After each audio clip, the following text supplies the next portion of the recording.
నమస్కారం సార్, నా పేరు సురేంద్ర, శిల్పా కల్వనల్ నర్సరీ యజమాని, గుంటూరు జిల్లా బట్టిప్రోలు మండలం పెదలంక గ్రామం అండి. నేను నవంబర్ 1, 2018లో జైన్ కంపెనీ నుంచి 1000 మొక్కలు బ్రెజిల్ స్వీట్ ఆరెంజ్ని తీసుకురావడం జరిగింది. ఒక మొక్క 250 రూపాయలకి అప్పుడు మనకు కొనడం జరిగింది. అట్లాగే ట్రాన్స్పోర్ట్ తోటి వాళ్ళు 300 రూపాయలకి మనకి మా విలేజ్కి డెలివరీ ఇచ్చారు.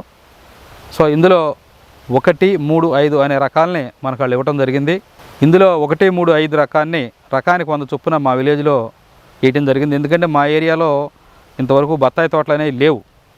అయినా కూడా ప్రయోగాత్మకంగా మనం వేస్తే దాన్ని రైతులు ఇన్స్పిరేషన్గా తీసుకుని ముందుకెళ్తారు అన్న ఉద్దేశంతో ఇక్కడ వేయడం జరిగింది డెమో ప్లాట్గా.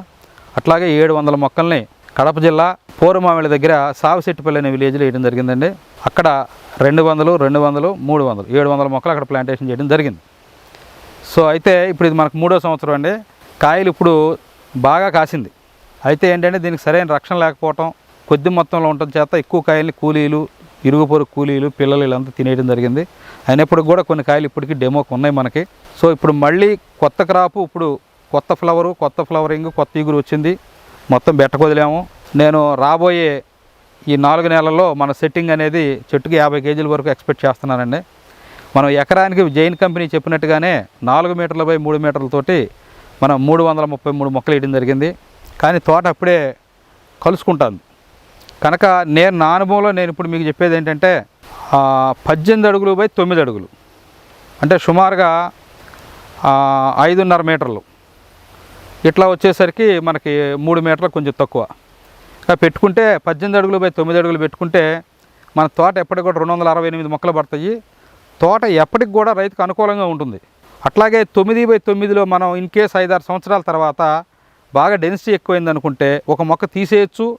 లేదంటే మనం ఈ 268 మొక్కల్లో ఈ సంవత్సరం 134 కొమ్మలకి కనుక 134 చెట్లకి మనం ప్రూనింగ్ చేసుకుంటే వచ్చే సంవత్సరం ఆ ప్రూనింగ్ చేసి మల్టిప్లై అవ్వడం ద్వారా వచ్చే సంవత్సరం మరింత శక్తివంతంగా కాస్తాయి. అంటే ఒక 5 సంవత్సరాల తర్వాత ఒక 134 చెట్లను మనం స్లీపింగ్లో పెడతాం. ఒక 134 చెట్ల నుంచి క్రాప్ తీసుకుంటాం. కనుక మనకి ఇది ఒక ఐడియా. దీనికి ఒక రైతు నాకు సజెస్ట్ చేసిన ఐడియా ఇది బాగుందనిపించింది. అనుభవం ఉన్న రైతులు మీరు కూడా సలహా చెప్పండి. ఇకపోతే ఇది స్కిన్ అనేది మందంగా ఉంటుంది అని చెప్పి రసం కాయలు విపరీతంగా ఉంటుంది. 1 కేజీ కాయలకి 500 ml రసం అనేది ఈజీగా వస్తుంది. తర్వాత ఇది చాలా స్వీట్గా ఉంటుంది. తర్వాత నిలవ గుణం ఉంది. కాయ కోసినాక మీకు 15 నుంచి 20 రోజులు ఈజీగా ఉంటుంది. తర్వాత చెట్టును కూడా మీరు ఈ రోజు కనుక కోసుకోకపోతే ఇంకొక నెల రోజులు 15-20 రోజుల తర్వాత కోసుకున్నా కూడా ఇబ్బంది లేదు. ఎందుకంటే స్కిన్ మీద మచ్చలు రావడం అవన్నీ ఉండవు. ఈ సాతుగుడి, ఈ రైల్వే కోడూరు ఏరియాలో వచ్చే లోకల్ వెరైటీలు ఉన్నాయి చూసారా, వాళ్ళు వాస్తవానికి రంగపూరు, జంబేర్ అని చెప్తారు కానీ అది రూట్ స్టాకు. దాని మీద ఏమి సయాన్ని వాడుతున్నారు, ఏ రకాన్ని వాడుతున్నారు అనేది అక్కడ వాళ్ళకే తెలియని విషయం అనమాట. కానీ రాబోయే రోజుల్లో ఎగుమతులకు అవకాశాలున్న ఈ బ్రెజిల్ బత్తాయి అనేది మాత్రమే సక్సెస్ అవుతుంది. అట్లాగే దీంతో కాంపిటేటివ్ ఇంకేమైనా కొత్త వెరైటీలు వచ్చినా కూడా పర్లేదు. నేను చెప్పేది ఏంటంటే ఈ వెరైటీ ఇప్పుడున్న మార్కెట్లో టాప్ వెరైటీ. ఎందుకంటే నిల్వ గుణం కానీ, మార్కెట్ పరంగా కానీ, రసం పరంగా కానీ, దాని చర్మంలో ఉండే లెమనిన్ చేదు గుణం విషయంలో కానీ చూసినప్పుడు ఇది చాలా అద్భుతమైన వెరైటీ. తర్వాత రాబోయే రోజుల్లో ఎగుమతులకు అవకాశాలు ఉన్న క్రాపులు మాత్రమే రైతు అమ్ముకోగలడు. అంతేగాని ఇప్పుడు ఈ సాతుగుడి అని, railway Koduru variety, local variety ఏం పండిస్తున్నామో తెలియకుండా ఆ వెరైటీలన్నీ తీసుకొచ్చి పండించుకుని కొన్ని కాయలు కాసి కొన్ని కాయక నేను చూస్తూ ఉంటాను. కొన్ని తోటల్లో ఒక 10 నుంచి 20 చెట్లు విపరీతంగా కాస్తాయి. చాలా చెట్లు కాయు. 125 చెట్లు వేసారనుకోండి, 25 చెట్లు కాస్తాయి, మిగిలిన 100 చెట్లు కాయ. ఉపయోగం ఏముంది?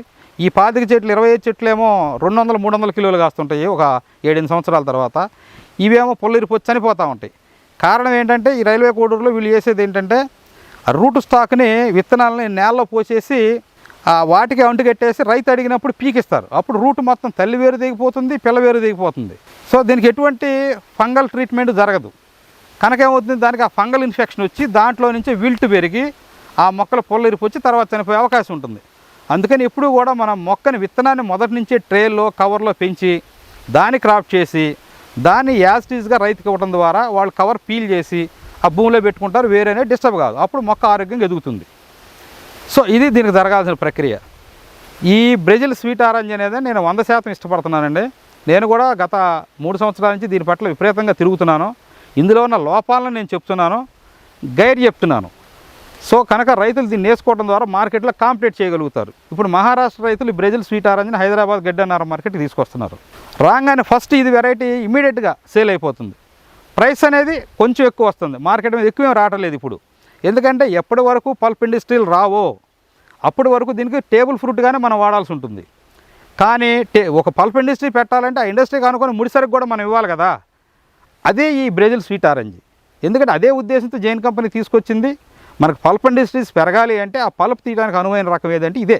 ఇప్పుడు మిగిలిన ఎంతసేపు ఏంటంటే మనం ఒలుచుకు తినటము, లేదంటే ఆ బజార్లో తోపుడు బళ్ళాడు ఇట్లా చేత్తో రసం తీసిచ్చేదానికి 2 రకాలుగా తప్పితే ఇండస్ట్రీకి మనకు వచ్చే రకాలు మాత్రం ఆ సాతుగుడి కానీ, రైల్వే కోడూరు ఏరియాలు కానీ, ఆ జంబేరి రంగపూర్ మీద ట్రూ స్టాక్ మీద గిట్టి అక్కడ లోకల్ వెరైటీలు ఏవి కూడా పల్ప్ ఇండస్ట్రీకి పనికొచ్చే కావు. కారణం ఏంటంటే అందులో ఒక్కొక్క దాంట్లో 10 నుంచి 12 గింజలు 20 గింజలు కూడా ఉంటాయి. ప్రతి తొనకి 4 గింజలు ఉంటాయి. ఒక కాయలో 8 నుంచి 12 తొనలు ఉంటే కాయకు 3 నుంచి 4 గింజలు 36 గింజలు ఉంటే ఇంకా అసలు వెయిట్ అంతా అక్కడే పోతుంది కదా. సో ఇందులో ఏంటి, ఒక్కొక్క కాయలు అసలు ఉండదు, కొన్ని కాయలు 1 నుంచి 5 గింజల వరకు ఉంటాయి, అది కూడా సింగిల్ లేయర్లో. కనుక ఇది పీలింగ్కి, ఫ్యాక్టరీకి, పల్ప్కి చాలా అనుకూలం అండి. సో మనం ఇప్పుడు దీన్ని మనం జైన్ కంపెనీకి ఫోన్ చేసి మళ్ళీ కొత్తగా మొక్కలు ఏమని అడిగితే వాళ్ళు లేవు, మన దగ్గర ఇప్పుడు స్టాక్ లేదు, బుకింగ్లు కూడా తీసుకోవట్లేదని చెప్పారు. ఆల్రెడీ మన దగ్గర నర్సరీ ఉంది, కలకత్తా మైక్రో బిడ్డింగ్ చేసే గ్రాఫ్టర్స్ ఉన్నారు. సో మనమే ఇప్పుడు గ్రాఫ్టింగ్ చేసుకోవడం జరుగుతుంది. ఇందులో మనం 4 పద్ధతుల్లో చేస్తున్నాం. ఒకటి క్లోనింగ్ పద్ధతి, అంటే కొమ్మలను కత్తిరించి వాటికి రూట్ హార్మోన్ అప్లై చేసి వేళ్ళు పుట్టించడం ద్వారా మొక్కను తయారు చేయటం. కానీ ఇది ప్రయోగాత్మకంగా మనం చేస్తున్నాము. ఇది సొంతంగా వేసి దాని రిజల్ట్ 2-3 సంవత్సరాల తర్వాత మీకు చెప్తాను. ఎందుకంటే నా అంచనా ఏంటంటే జామలో మేము క్లోనింగ్ చేయడం ద్వారా సూపర్ సక్సెస్ అయ్యాం. ఇక్కడ కూడా అవుతామన్న గ్యారంటీ లేదు, అంటే అట్టా అని చెప్పి అవమని లేదు. కనుక ఇది ఒక ప్రయోగం మేము చేసుకుంటున్నాం. ఎవరైనా ఉత్సాహం ఉన్న రైతులు 1000 మొక్కలు వేయాలనుకున్న వాళ్ళు 100 మొక్కలు కూడా చూసుకోండి. దీని రూట్ జోన్ మాత్రం అడుగున్నర వరకే ఉంటుంది క్లోనింగ్ పద్ధతిలో. కనుక మనం ఎక్కువ మెన్యూరు, ఎక్కువ వాటర్ ఇవ్వాలి, సఫిషియెంట్గా ఉండాలి. డ్రాట్ని తట్టుకోలేదు, కాకపోతే ఇక విల్ట్ని తట్టుకుంటుందా లేదా అనేది మనం రాబోయే రోజుల్లో మనం చూడాలి. సో అది ఇకపోతే జంబేరి, దీన్ని దబ్బ అని కూడా అంటారు మనం. దీని మీద రూట్ స్టాక్ మీద మనం గ్రాఫ్టింగ్ చేస్తున్నాము. అట్లాగే రంగపూర్ రూట్ స్టాక్ మీద గ్రాఫ్టింగ్ చేస్తున్నాము. తర్వాత పమెలో పంపర్ బన్స్ అంటాం, ఇంతలో కాయ ఉంటుంది, తొనలై ఒలుస్తూ ఉంటారు, స్వీట్గా ఉంటుంది. దీని మీద కూడా మనం గ్రాఫ్టింగ్ చేస్తున్నాం. ఈ మూడిటికి కూడా లైఫ్, పమెలోకి తర్వాత జంబేరీకి లైఫ్ ఎక్కువ ఉంటుంది, ఈల్డింగ్ చాలా బాగుంటుంది. అయితే జంబేరీ మీద కాయ కొంచెం పులుపు వచ్చే అవకాశం ఉంటుంది. ఈ పంపర్ బన్స్ మీద కట్టేదాని కాయ మాత్రం స్వీట్ ఉంటుంది. కానీ రంగపూర్ మీద ఈ 2 రకాలు బెటర్ అని నేను అనుకుంటున్నాను. కానీ కొంతమంది రైతులు ఏంటంటే శాస్త్రవేత్తలు కొంతమంది రంగపూర్ బెస్ట్ అంటారు. అంటే వాళ్ళు చెప్పేది ఏంటంటే వాళ్ళ పారామీటర్స్ ఏంటంటే అందులో ఉండే తీపిదనము, తర్వాత టెక్స్చర్, ఇవన్నీ దృష్టిలో పెట్టుకు చెప్తారు. కానీ రంగపూర్ మీద ఈల్డింగ్ తక్కువ వస్తుంది. జంబేరీ మీద, పంపర్ బన్స్ మీద ఈల్డింగ్ అనేది రంగపూర్ మీద కనీసం 2 రెట్లు ఎక్కువ దిగుబడి వస్తుంది. కనుక రైతులు గమనించాల్సింది ఏంటంటే వాళ్ళ మార్కెట్లో 10,000 రూపాయలే ఉంది ధర, కానీ మన కరోనా టైంలో 50,000 ఉంది. కనుక క్రాప్ కూడా మనకు ఒకేసారి రాకూడదు. అందుకని 1వ నెంబరు, 3వ నెంబరు, 5వ నెంబరు, ఇట్లా 3 నెంబర్లు ఏంటంటే ఇది 3 ఒక 1 మంత్ తేడాతోటి మన క్రాప్ రావడం జరుగుద్ది. కనుక మనం రైతు అనేది ఆ మార్కెట్ని మనం క్యాప్చర్ చేయగలుగుతాం. అది దీంట్లో ఉండే గొప్ప గుణం. కనుక మీరు రైతాంగం ఏంటంటే నేను చెప్పిన దాన్ని అవేర్నెస్ కోసం చెప్తున్నాను. మీరు కూడా మా ఫామ్కి వచ్చి విజిట్ చేయండి. కడపలో కానీ, పోరమావళి దగ్గర కానీ, అట్లాగే పెదలంక విలేజ్లో కానీ విజిట్ చేసి అనుభవం ఉన్న రైతులు మీరు సూచనలు, సలహాలు నాకు కూడా ఇవ్వండి. అట్లాగే ఇందులో ఉన్న గొప్పతనాన్ని మీరు తెలుసుకుని ఏది బెస్టో మీరు నిర్ణయం తీసుకోండి. తోటని ఇప్పుడు మనం కొత్తగా ఫ్లవర్ బాగా రావడానికి, అట్లాగే వచ్చిన ఫ్లవర్ ఫ్రూట్గా మారడానికి తోటని ఇప్పుడు బెట్టకు తీసుకురావడం జరుగుతుంది. మనం చెట్టు చుట్టూ కూడా దీనికి మధ్యాహ్నం 12 గంటలప్పుడు నీడ ఎక్కడ పడుతుందో ఆ రేడియస్లో చుట్టూ కూడా మనం పాజ్ చేయడం జరిగింది, మట్టిని బయటకు వేయడం జరిగింది. సో అందులో మనం చెట్టుకు ఒక 2 కేజీలు కాల్షియం వేయడం జరిగింది. తర్వాత పశువుల ఎరువు ఒక 15 కేజీలు, అట్లాగే మనం వర్మీ కంపోస్ట్ కూడా చెట్టుకు ఒక 8 కేజీలు వేస్తున్నామండి. తర్వాత COMS, కాల్షియం, మెగ్నీషియం సల్ఫేట్, ఇవి కూడా చెట్టుకు ఒక 250 గ్రాములు వేయడం జరుగుద్ది. వేసి మనం దీన్ని పూర్తిగా కప్పెట్టేయడం ద్వారా మనం ఒక నెల రోజుల పాటు మనం దీనికి నీటి తడి ఇవ్వకుండా ఉంటే బెట్ట ఆటోమేటిక్ జనరేట్ అయ్యి కొత్త ఫ్లవర్ అనేది విపరీతంగా వచ్చేస్తుంది. తర్వాత ఇందులో వచ్చే ప్రధానంగా సమస్యలు నేను గమనించినవి ఏంటంటే ఒక 3 సమస్యలు. ఒకటి రసం పీల్చే పురుగులు, అంటే థ్రిప్స్, జెసిడ్స్, ఆ తర్వాత ఇవన్నీ కూడా రసం పీల్చే పురుగులు మనకు ఉంటా ఉన్నాయి. దీనికి అక్టారా ఎస్ఫేట్ కానీ, తర్వాత అప్లాడు ఎస్ఫేట్ కానీ, ఈ కాంబినేషన్లో మనం స్పేర్ చేసుకుంటే సరిపోతుంది, ఊరినే ఈజీగా క్యూర్ అవుతుంది. తర్వాత లీఫ్ మైనర్, దీనికి ఎక్కువగా నేను అబాసిన్ 1 లీటర్కి 1 ml వాడుతున్నాను. అలాగే అది ఇంకొకసారి మార్చి డెసిస్ 2 ml వాడుతున్నాను. సో చాలా నీట్గా మనకి కంట్రోల్ అవుతుంది.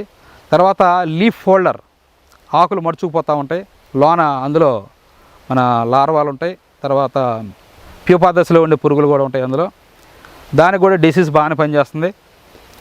తర్వాత క్యాటర్ పిల్లర్, ఇది ఆకులు తినేస్తూ ఉంటుంది, దీనికి మనం కోరాజిన్ వాడుతున్నామండి ఎక్కువగా, ప్రొక్లైన్, కోరాజిన్ ఇట్లాంటివి వాడుతున్నాము.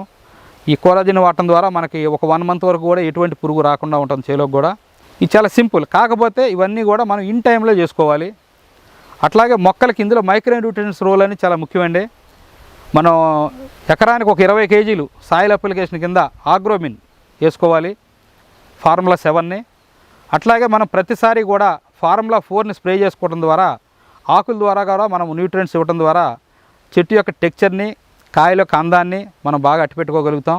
ప్రతిసారి ప్రతి 15 రోజులకి లేదా నెలకు ఒకసారి అయినా సరే ఈ మందులు స్ప్రే చేసుకునేటప్పుడు ఒక ఫంగిసైడ్, బావెస్టిన్ కానీ, M45 కానీ, క్యాబ్రియోటాప్ కానీ మనకి ఏది అందుబాటులో అది మార్చి కొట్టుకోవడం ద్వారా మన కాయల మీద కూడా ఎటువంటి మచ్చలు రాకుండా మనం ఆరోగ్యంగా అట్టిపెట్టుకోవచ్చు. సో ఇప్పుడు మనం మొత్తం కూడా ఇప్పుడు హార్డనింగ్లో ఉందండి, ఇది మొత్తం బెట్టకు తీసుకురావడానికి ప్రయత్నంలో ఉంది. ఇది నాకు తెలిసి ఒక నెల రోజుల్లో మంచి ఫ్లవర్, అంటే చెట్టుకు ఒక 50 kg దిగుబడి వచ్చే విధంగా ఫ్లవరింగ్ వస్తుంది. మళ్ళీ దీన్ని మీకు డిసెంబర్ నాటికి నేను నిమ్మకాయ సైజులో దీన్ని మళ్ళీ ఇంకొకసారి వీడియోలో మీకు చూపించడం జరుగుతుందండి. ఇది మనం ఈ నెల 1వ తారీఖుని బ్రెజిల్ స్వీట్ ఆరెంజ్ని జంబేరీ మీద గ్రాఫ్ట్ చేయడం జరిగింది. ఏదైతే రూట్ స్టాక్ ఉందో మనం కవర్లో పెంచి దాని మీద మైక్రో బడ్డింగ్ చేసాం. కరెక్ట్గా వాళ్ళకి 14 రోజులండి, కరెక్ట్గా స్ప్రౌట్ మొదలైంది. దీన్ని మనం 2 నుంచి 2.5 నెలలకి మనం ఒక 2 అడుగుల మొక్కను తయారు చేసుకోవచ్చు. తర్వాత ఈ రైల్వే కోడూరులో తయారు చేసే మొక్కలు ఏం చేస్తారంటే కింద నారు పీకి వాటికి మట్టి చుట్టిస్తారు, ఆ వేళ్ళు కట్ అయిపోయి వాటికి ఫంగల్ ప్రాబ్లం వచ్చి తర్వాత భవిష్యత్తులో ఆ ప్రభావం విల్ట్ వచ్చేదానికి ఛాన్స్ ఉంటుంది. కానీ మన దానికి ఎటువంటి ప్రాబ్లం ఉండదు ఇట్లా. సో జైన్ కంపెనీ వాళ్ళు చేసే పద్ధతిలోనే మనం కూడా సొంతంగా చేసుకుంటున్నాము. కనుక ఇది అద్భుతమైన ప్రక్రియ. దీన్ని మనం కరెక్ట్గా 2-2.5 నెలలకి నేను నా పొలంలో ప్లాంటేషన్ చేసుకోవడానికి రెడీ అయిపోతాయండి. ఈ రకంగా మనం ఇప్పుడు ఒక 20,000 మొక్కలను తయారు చేసుకోవడం జరుగుతుంది. సుమారుగా ఎకరానికి 350 మొక్కల లెక్కన నేను వేయదలుచుకున్నాను. ఆ లెక్కన ఏంటంటే మనకి 30 ఎకరాల కింద 10,000 మొక్కలు నాకు అవసరం అవుతాయి. సో ఇందులో ద బెస్ట్ అనుకునే మనం సెలెక్ట్ చేసుకుని మళ్ళీ వేసుకోవడం జరుగుతుంది. నమస్కారం.